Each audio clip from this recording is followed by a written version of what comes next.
Hello what's up guys and welcome to my channel learn and excel. तो आज के इस वीडियो में हम अपने chapter the basic concepts of macroeconomics को यहाँ पे कंटिन्यू करने वाले हैं, जो कि है अपना second chapter of the first unit, that is the national income. तो जैसा कि मैंने आपको ऑलरेडी बता दिया है कि अपना जो नेशनल इनकम है it is the largest unit of the entire course. तो ऑफकोर्स इसी के साथ जो है हमने यहाँ पे स्टार्ट कर दिया था and of course we have completed its first chapter, जो कि है अपना सर्कुलर फ्लो ऑफ इनकम। तो ऑफकोर्स छोटा सा एक चैप्टर था जो कि हमने यहाँ पे कवर कर लिया है। अगर आपने नहीं देखा है उनके वीडियोस को जा सकते हैं आई बटन पे, वहां पे आपको प्रीवियस वीडियो का लिंक और एक प्लेलिस्ट का लिंक मिलेगा, जहां पे जो है आप सभी वीडियोस को देख के आ सकते हैं। तो हमने जो है इस चैप्टर को, जो कि है अपना सेकंड चैप्टर, पिछले वीडियो में हमने स्टार्ट किया था, जहां पे मैंने इसका first concept that is the concept of territory को यहाँ पे डिस्कस किया है। तो इनकेस अगर आपने मिस कर दिया है, वही आई बटन पे जाइए, आपको जो है लिंक दिया मिल जाएगा। तो आज जो है हम यहाँ पे कंटिन्यू करेंगे from where we had left and we will be starting with our next topic that is the concept of resident. तो ऑफकोर्स इसी के साथ जो है आज के इस वीडियो को हम यहाँ पे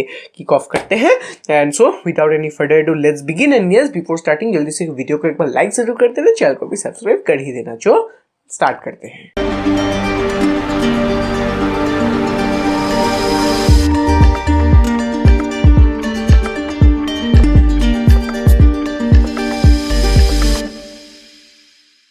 तो चलिए फिर देरी नहीं करते हैं, जल्दी से बढ़ जाते हैं अपने स्क्रीन की तरफ। And yes, basic concepts of macro economics is the chapter that you were discussing.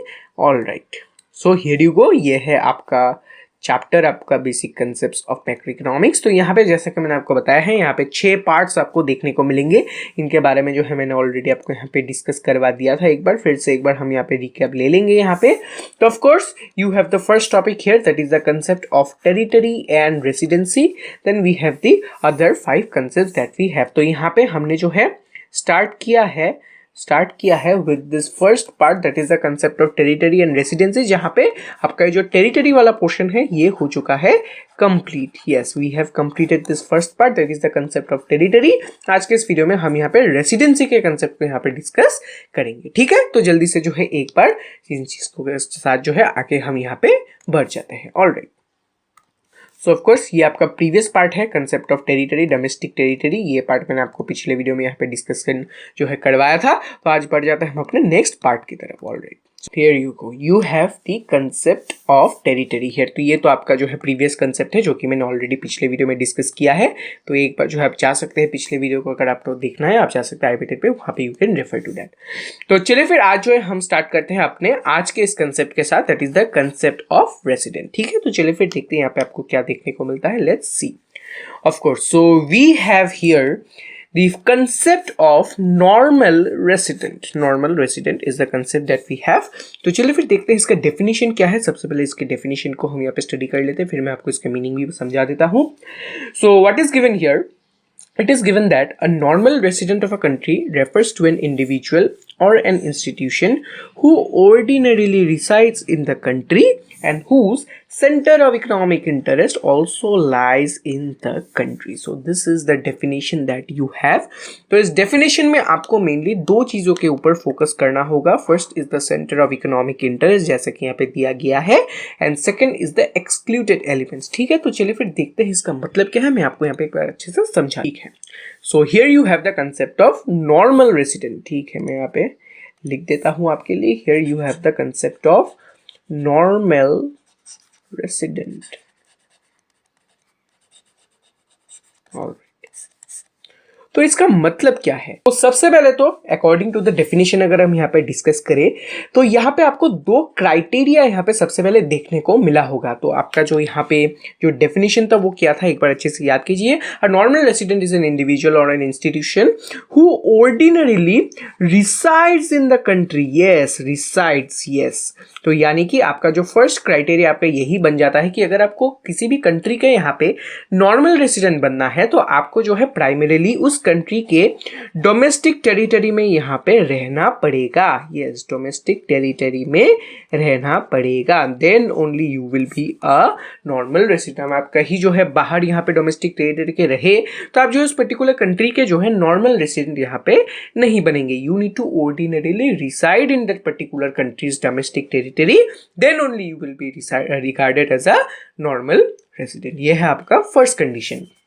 Second condition आपका क्या है? that your center of economic interest also lies in the country. Center of center of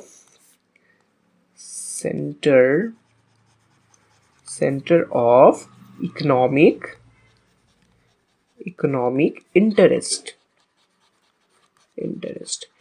यानी कि आपका जो centre of economic interest है वो भी आपके कंट्री में ही यहाँ पे लाई करना होगा। सेंटर ऑफ इकोनॉमिक इंटरेस्ट का मतलब क्या है? Of course first of all तो आपका मतलब यही है कि आप जो यहाँ पे रहते हैं फॉर इकोनॉमिक मोटिव।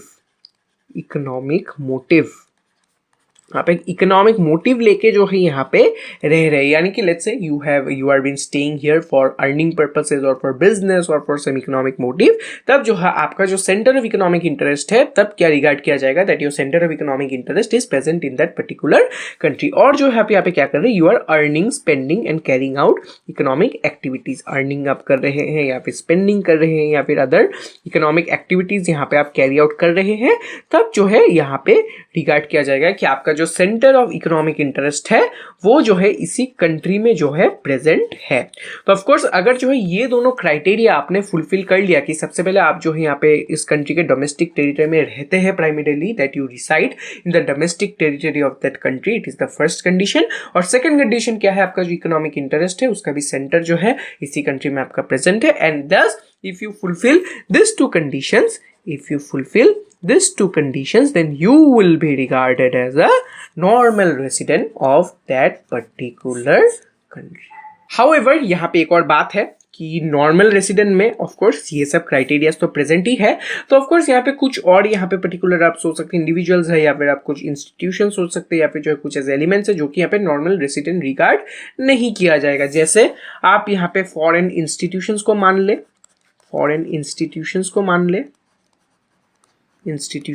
ले, फिर आप फॉरेन टूरिस्ट को मान ले, यहाँ पे जो फॉरेन टूरिस्ट है वो उनको आप यहाँ पे मान ले, या फिर जो फॉरेन वर्कर्स है आप उनको मान ले, या फिर जो है ऐसे बहुत सारे डिफरेंट इंडिविजुअल्स हो सकते हैं। तो ये जो इंडिविजुअल्स है these will be not regarded as a normal resident, वो जो है नॉर्मल रेसिडेंट यहाँ पे रिगार्ड नहीं किया जाएगा। जैसे कि सबसे पहले तो आप यहाँ पे लेट्स से टूरिस्ट के एग्जाम्पल ले ले या फिर इंस्टीट्यूशन के एग्जाम्पल ले ले, तो ऑफकोर्स उनका जो सेंटर ऑफ इकोनॉमिक इंटरेस्ट है वो जो यहाँ पे लाई नहीं करता है, and of course they are also not the resident of the domestic territory. जैसे टूरिस्ट का मतलब क्या है? वो लोग जो कि यहाँ पे घूमने आते हैं, लेट्स से बाहर से कोई लोग यहाँ पे अपने इंडिया में घूमने आते हैं, तो of course they are not the normal resident. क्यों? सबसे पहला तो वो लोग यहाँ पे नहीं रहते हैं, they have come from outside to visit the country, तो of course they don't stay in the country, इसलिए वो नॉर्मल रेसिडेंट नहीं होंगे। फर्स्ट कंडीशन गया।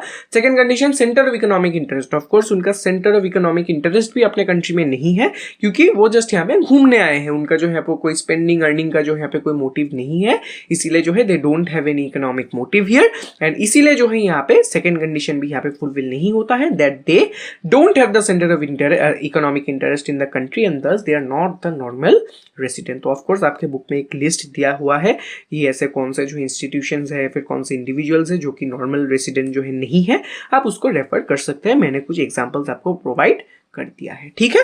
तो ये हो जाता है आपका फर्स्ट आपका यहाँ पे टॉपिक। फिर आपका यहाँ पे एक सेकेंड टॉपिक आता है, alright. So what is the second topic here that you have seen? It is the concept of residentship and citizenship. Yes, तो इसके अंदर में आपको दो चीज देखने को मिलेंगे, टाइप ऑफ कंसेप्ट और मीन ऑफ एक्विजिशन। तो समझ लेते हैं इसका मतलब क्या है। Of course, let's proceed here. तो यहाँ पे मैं थोड़ा सा जगह को यहाँ पे खाली कर देता हूँ ताकि जो है समझ में आ जाए आपको अच्छे से। Of course, let me just remove this example part. I hope जगह यहाँ पे हो जाएगा। Yes. तो यहां पे क्या दिया गया है? Concept of citizenship versus residentship. तो इसको अगर हम यहाँ पे डिफरेंशिएट करें, फिर डिफरेंशिएट सिटीजनशिप एंड रेसिडेंटशिप, तो हम इसको जो है दो यहाँ पे ग्राउंड्स के बेसिस पे यहाँ पे जो है क्या कर सकते हैं, इनको डिफरेंशिएट कर सकते हैं। तो अगर हम यहाँ पे सिटीजनशिप के बारे में बात करें, if we talk about citizenship, हम ऊपर सिटीजनशिप के बारे में बात करेंगे।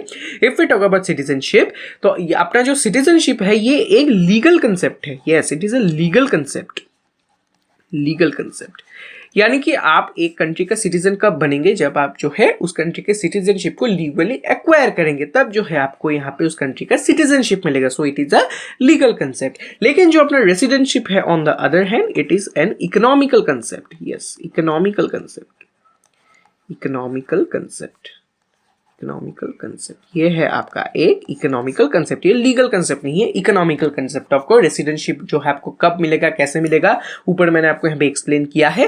तो ऑफ कोर्स ये एक इकोनॉमिकल कंसेप्ट बन जाता है। सेकंड आपका पॉइंट क्या है, मीन ऑफ एक्विजिशन, हम कैसे एक्वायर करेंगे। अगर आपको किसी कंट्री के सिटीजनशिप को एक्वायर करना है, if you want to acquire the citizenship of a country, then either you have to take birth in that country, or you can apply for it, यानी कि अगर आपको जो है किसी भी कंट्री के सिटीजनशिप को जो है एक्वायर करना है, तब आइदर जो है उस कंट्री में यहाँ पर अगर बर्थ लेते तो ऑटोमेटिकली आपको सिटीजनशिप मिल जाएगा। जैसा कि अगर आप इंडिया में बॉर्न हुए हैं तो of course you are directly a citizen of India. या फिर आप अप्लाई कर सकते हैं, बाहर से जो है आए हैं अपने इंडिया में लेते, तो आप जो है इंडिया के सिटीजनशिप को अप्लाई कर सकते हैं। फिर आप जो है कहीं बाहर के किसी देश में गए हैं तो आप जो है उस देश के सिटीजनशिप को यहाँ पे अप्लाई कर सकते हैं। ठीक है। ऑन दी अदर हैंड जो अपना रेसिडेंटशिप है उसको हम कैसे एक्वायर करें भाई, तो ऑफ कोर्स उसको एक्वायर करने के एक ही प्रोसेस है। सबसे पहले आपका इकोनॉमिकल मोटिव जो है अपने कंट्री में होना पड़ेगा। इकोनॉमिक मोटिव जो है आप अपने जो है जिस कंट्री का आप रेसिडेंट बनना चाहते हैं उस कंट्री में आपका इकोनॉमिक मोटिव होना पड़ेगा। And also you have to stay here for more than 1 year, you have to stay here for more than 1 year, 1 साल से ज्यादा जो है आपको रहना पड़ेगा, तभी जो है आप उस कंट्री के जो है रेसिडेंट बन जाएंगे। या फिर जो है आपका इकोनॉमिकल मोटिव जो है यहाँ पे रहना पड़ेगा, then only you will be getting the residentship of the country. तो यही है a basic difference between citizenship and residentship. सबसे पहला, सिटीजनशिप एक लीगल कंसेप्ट है, आप लीगली एक्वायर करते हैं इस चीज को, और जो अपना रेसिडेंटशिप है ये एक इकोनॉमिकल कंसेप्ट है, यानी कि इकोनॉमिक्स के बेसिस पे जो है आप अपने कंट्री के रेसिडेंट है कि नहीं उसको आप डिसाइड कर सकते हैं। सेकंड पॉइंट ऑफ डिफरेंस यही है कि कैसे एक्वायर करें भाई। सिटीजनशिप को अगर आपको एक्वायर करना है, अगर आप यहाँ पे डायरेक्टली जन्म लेते हैं उस कंट्री में, उस कंट्री का सिटीजनशिप तब आपको डायरेक्टली मिलेगा, या फिर आप इसको अप्लाई कर सकते हैं legally, you can apply for that, then also you will get the citizenship of a country. On the other hand residentship को हम कैसे अप्लाई करें, of course you can not be applying the residentship. आप जो है अगर आपका economical motive उस पर्टिकुलर कंट्री में है और आप 1 साल से ज्यादा जो है रह रहे हैं उस कंट्री में, तब automatically you become a resident of the country. तो ऑफ कोर्स यहाँ पे कभी कभी जो है कुछ ऐसे क्वेश्चंस आते हैं कि आप जो है किसी भी कंट्री के सिटीजन हो सकते हैं या फिर रेसिडेंट हो सकते हैं, फिर दोनों हो सकते हैं, या फिर लेट्स से ऐसे आपको कोई ऐसा क्वेश्चन मिल जाएगा कि लेट्स से आप ऐसे कुछ कंट्री में रह रहे हैं फॉर मोर देन 1 ईयर, लेकिन आपकी इकोनॉमिक इंटरेस्ट कहीं और है, तो ऑफकोर्स तब जो है क्या होगा, कैसा होगा, then you need to think about it कि कौन सा जो है यहाँ पे कंसेप्ट वर्क में आ रहा है, which conditions are been fulfilled, and as per that you can apply for it। जैसे आप यहाँ पे एक एग्जांपल ले सकते हैं कि लेट्स से आप जो है इंडिया के क्या एक सिटीजन है, you are born in India, तो of course you are a citizen of India, लेकिन आप जो है लेट्स से यूएसए में जाके आप काम कर रहे हैं, वहां पे your economic motive is in US, आप यूएसए में जाके जॉब कर रहे हैं, and also you are staying here for more than 1 year, तब क्या होगा, you are a citizen of India but you are a resident of the USA, then you are not the resident of India, you are just a citizen of India but a resident of USA. Similarly on the other hand let's say USA में आपका जो है birth हुआ है, लेकिन आप यहाँ पे इंडिया में क्या काम कर रहे हैं for more than 1 year, then you are a citizen of USA but resident of India. तो यही जो है कुछ ऐसे सवाल आ सकते हैं, then you need to think about that and as per that you can correctly solve them. तो यही है the concept of citizenship and residentship and the concept of normal resident. I hope आपको जो है ये समझ में आया होगा। तो समझ में आया है, जल्दी से वीडियो को एक बार लाइक कर दीजिए, चैनल को एक बार सब्सक्राइब जो है जरूर से जरूर कर देना। Don't forget to comment if you have any doubt, नीचे कमेंट कर दीजिए, मैं जो आपको वहां पे रिप्लाई दे दूंगा। And yes don't forget to connect me privately through my Instagram, the handle you will find in the description itself. तो चलिए फिर आज के लिए मैं फिर इतना ही रखता हूँ। Meet you until next time, until then stay safe and stay healthy. Thank you and good bye.